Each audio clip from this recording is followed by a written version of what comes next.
is SMNI News Channel. Truth that matters.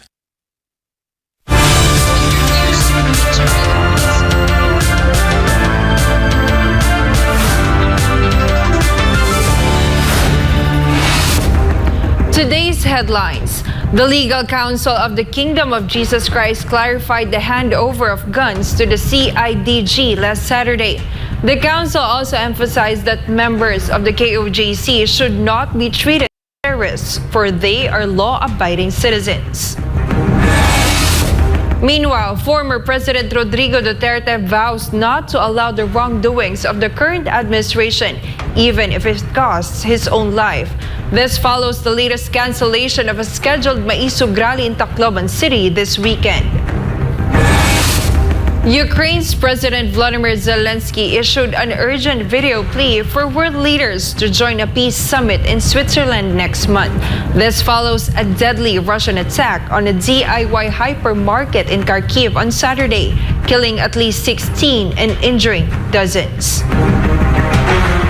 I'm Jayne Cognita. Newsline World starts now. The Legal Council of the Kingdom of Jesus Christ clarified regarding the guns handed over to the CIDG last Saturday. Here's the report by Jayne Sancho.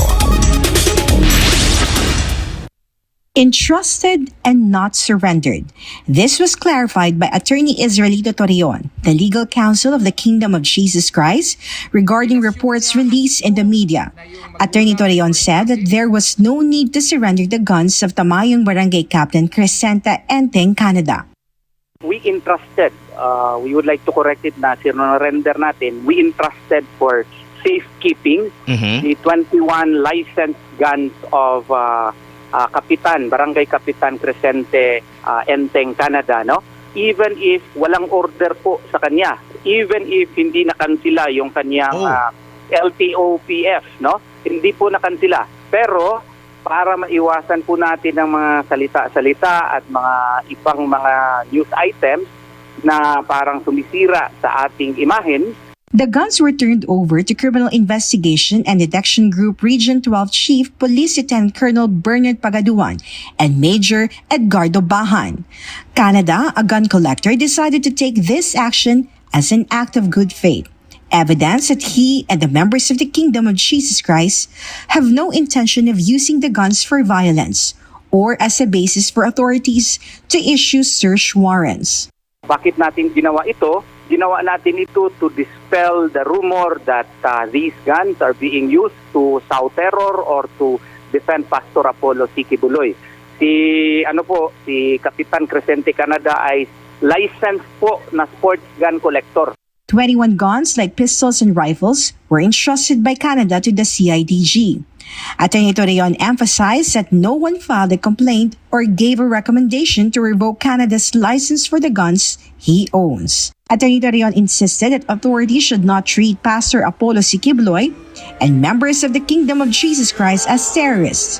Kasi po ang mga miyembro po ng Kingdom of Jesus Christ hindi naman po mga terorista. Sila po ay mga complying citizens. They are law-abiding citizens and they are not here to sow terror in our country. As a matter of fact, they are instruments towards nation building. And as evidence, there was a prior surrender of guns registered under the name of Pastor Apollo Sikibuloy, following the issuance of a license revocation by the PNP Firearms and Explosives Office. The KOJC Legal Counsel believes there is no longer any reason for authorities to issue or file search warrants on the properties of the Kingdom of Jesus Christ. May mga mali-maling informasyon. Meron daw search warrant daw sila na i-serve doon sa lahat ng properties ng Kingdom. Sana naman po ay wala na po ito talagang dahilan kasi yung mga lisensyadong baril, wala namang recommendation to have it cancelled. In-entrust na namin for safekeeping. Sana naman po kung may mga plano na mga ganoon, ay huwag na po nila ituloy. For God and my beloved country, the Philippines, this has been Jayne Sancho, SMNI News.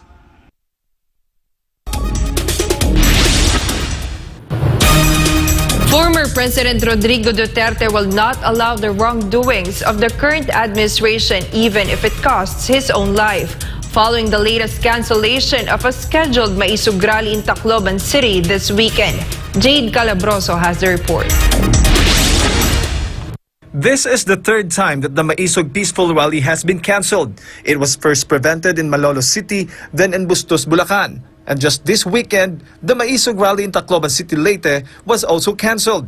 Tacloban City is the bailiwick of House Speaker Martin Romualdez. Aside from the bad weather caused by Typhoon Aghon, the Remedios Trinidad Romualdez Plaza, which was supposed to be the venue of the rally, was flooded with trucks. So how could the rally still push through now?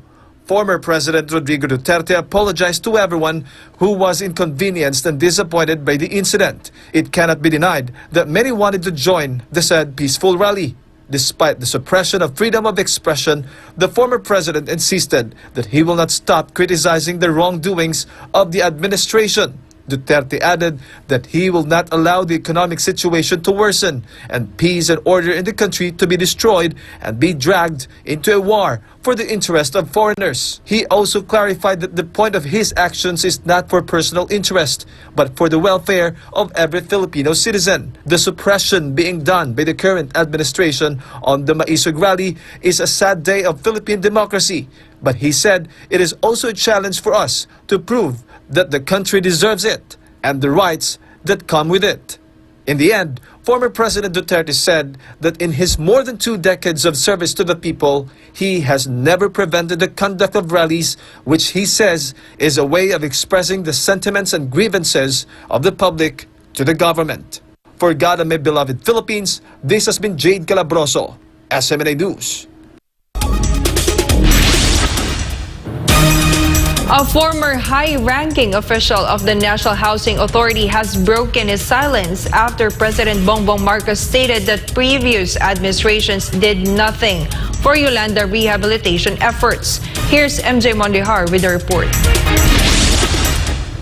Former Housing Chief Marcelino Escalada corrected President Bongbong Marcos's claim that the administration he succeeded did nothing for the victims of Super Typhoon Yolanda.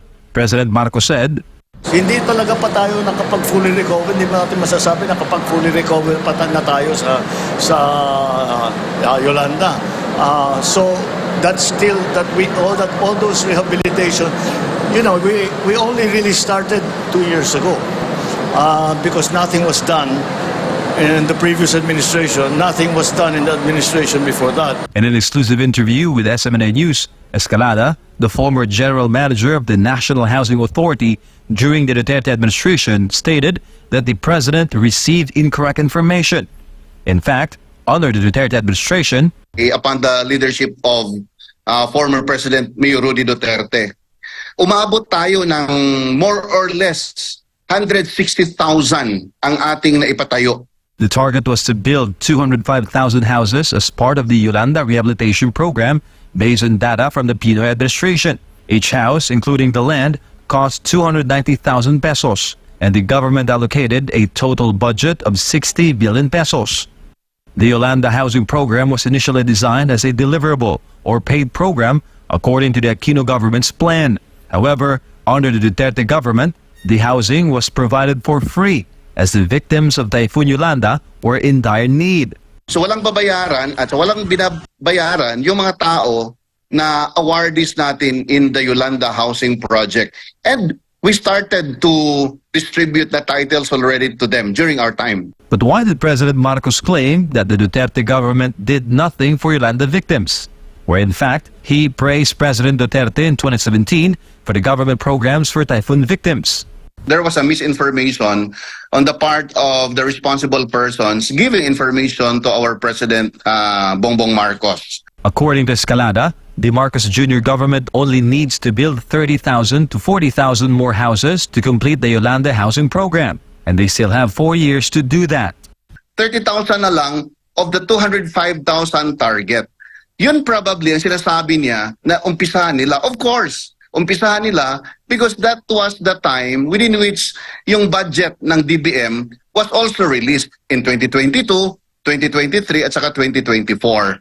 But in fairness to PIRA administration and PRRD, on board ako doon. Ako ang nandun sa lahat ng 9 provinces, something like around close to 190 LGUs all the way from Samar, Giwan Samar hanggang lumabas si Yolanda sa Yolanda Corridor na tinatawag natin in Palawan. Escalada posed this challenge to the Marcos administration. Let the people testify of the production and accomplishments made by the Pinoy administration and the Duterte administration. Ang sa akin lang is that people of Tacloban, hardly and badly hit by Yolanda, can very well tell naman, MJ, kung anong nangyari dyan. For Government of Philippines, MJ Mondehap, SM9 News.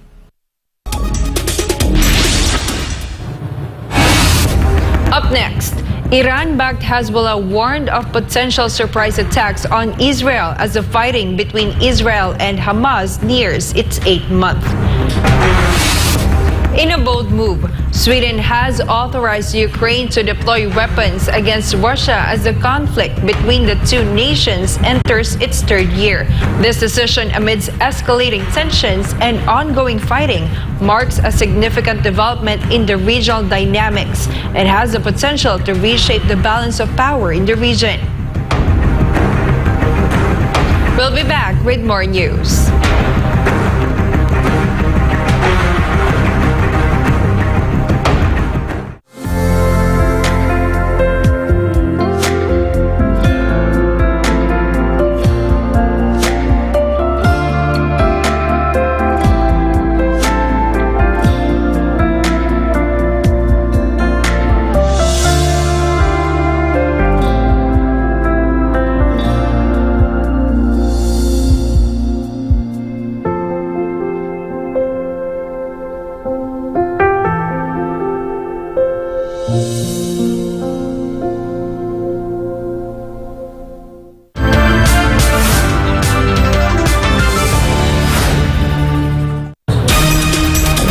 Ukraine's President Volodymyr Zelensky issued an urgent video plea for world leaders to join a peace summit in Switzerland next month. This follows a deadly Russian attack on a DIY hypermarket in Kharkiv on Saturday, killing at least 16 and injuring dozens.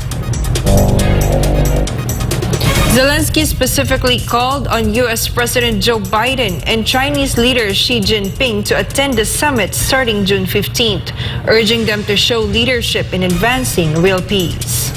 And I am appealing to the leaders of the world who are still aside of the global efforts of the Global Peace Summit. To President Biden, the leader of the United States, and to President Xi, the leader of China. Please show your leadership in advancing the peace, real peace, not just a pause between the strikes. The efforts of global majority are the best guarantee that all commitments will be fulfilled. Please support the Peace Summit with your personal leadership and participation. Meanwhile, on Monday, China said that it supports International Peace Conference on Ukraine recognized by Russia. Beijing backs timely convening of conference recognized by both Russian and Ukrainian sides, says Foreign Ministry spokeswoman Mao Ning. China emphasizes conference should involve Moscow's participation, ensure equal participation of all parties, and a fair discussion on peace plans. Mao added that China encourages all efforts conducive to peaceful resolution of the Ukraine crisis. Iran-backed Hezbollah warned of potential surprise attacks on Israel as the fighting between Israel and Hamas nears its 8th month. Melchizedek Cadiz reports. Hezbollah, which is part of the so-called Axis of Resistance led by Iran, warned Israel to be ready for surprises from the group. Hassan Nasrallah, the Secretary General of the Lebanon-based resistance, made the warning to mark the 24th anniversary of Resistance and Liberation Day. Nasrallah said Israel has not achieved any of its goals by launching a war in Gaza. The group Secretary General was referring to Israeli National Security Council head Zaki Hanisbi's statement that they have not achieved any of the strategic goals and it may take years. However, the Israeli official said that his country has the right to defend itself after the International Court of Justice (ICJ) ordered Israel to immediately halt its military offensive. The Lebanon-based group also asserted the recognition of the Palestinian state by several European countries. He added that Israel getting summoned before the International Criminal Court (ICC) was one of the results of the October 7th attack launched by Hamas, also known as Al-Aqsa Flood Battle. Fighting between Israel and Hamas is now approaching its 8th month with no end in sight to the deadly clashes. Reporting from Kuwait, I am Melchizedek Cadiz, your global citizen correspondent for God and for our beloved country, the Philippines. Top diplomats from Japan, South Korea, and China gathered in Seoul for their first trilateral summit in nearly 5 years. Shaluli has the report. China presented a 5-point proposal to strengthen ties with Japan and South Korea as the three Northeast Asian neighbors sat down for a rare summit delayed by the COVID-19 pandemic and political differences. Chinese Premier Li Xiang met South Korean President Yoon Suk-yeol and Japanese Prime Minister Fumio Kishida in Seoul for the rare summit. The annual meeting was perceived as a positive sign in improving diplomatic relations as the neighboring Asian countries face economic uncertainty in the wake of global tensions and shifting geopolitics. China urged Japan and South Korea to reject protectionism and uphold free trade amid deepening security cooperation between Seoul, Tokyo, and Washington. Chinese Premier Li expressed his country's uneasiness about Japan and South Korea's deepening security partnership with the U.S., which Beijing sees as an attempt to form a bloc to contain China. He also asserted China's opposition to turning economic and trade issues into political games or security matters. President Yoon and Premier Li agreed to hold diplomatic talks involving senior diplomats and defense officials from South Korea and China in mid-June. Meanwhile, the summit was overshadowed by North Korea's announcement of its plan to launch its second spy satellite into orbit between May 27th and June 4th. The three nations also discussed the situation in Taiwan and agreed to speed up negotiations toward the signing of a three-way free trade agreement and work together to strengthen supply chains. The next round of trilateral summit will be hosted by Japan. Reporting from South Korea, this is Shalu Lee, your global citizen correspondent for God and our beloved country, the Philippines. Sweden has authorized Ukraine to use its transferred weapons against Russia as fighting between the neighboring borders surpassed 2 years. Here's Trisha Molina with the report. It has been less than 3 months since Sweden became the 32nd member of NATO, but the Nordic country has been true to its commitment in protecting the Baltic Sea. In a landmark move, Sweden recently became the first country that allowed Ukraine to use the weapons it has provided in its war against Russia. In a recent interview, Swedish Minister for Defense Paul Johnson acknowledged Ukraine's right to self-defense. Sweden last week pledged additional military support totaling $7 billion for Ukraine, which will run for 3 years, starting from 2024 to 2026. Following the new proposal, Sweden's humanitarian and military aid to Ukraine has now exceeded 100 billion Swedish krona, or over $9 billion. Sweden made the announcement a few days after NATO Secretary General Jens Stoltenberg became the latest high-profile Western leader to call for an end to the ban and allow Ukraine to use Western-supplied weapons to strike targets in Russia. Reporting, this has been Trisha Molina, SMNI News.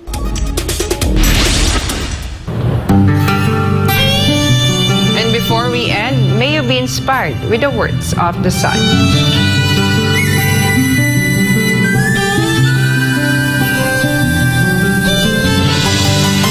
You cannot defeat darkness by darkness, evil by evil, and hate by hate. You can only defeat darkness by light, evil by good, and hate by love. And And that's all for this edition. For more updates, you may visit SMNINewsChannel.com or follow us on our official social media accounts on Rumble, YouTube, Facebook, and Twitter. For God and my beloved country, the Philippines. I'm Jayne Cognita, and this is Newsline World.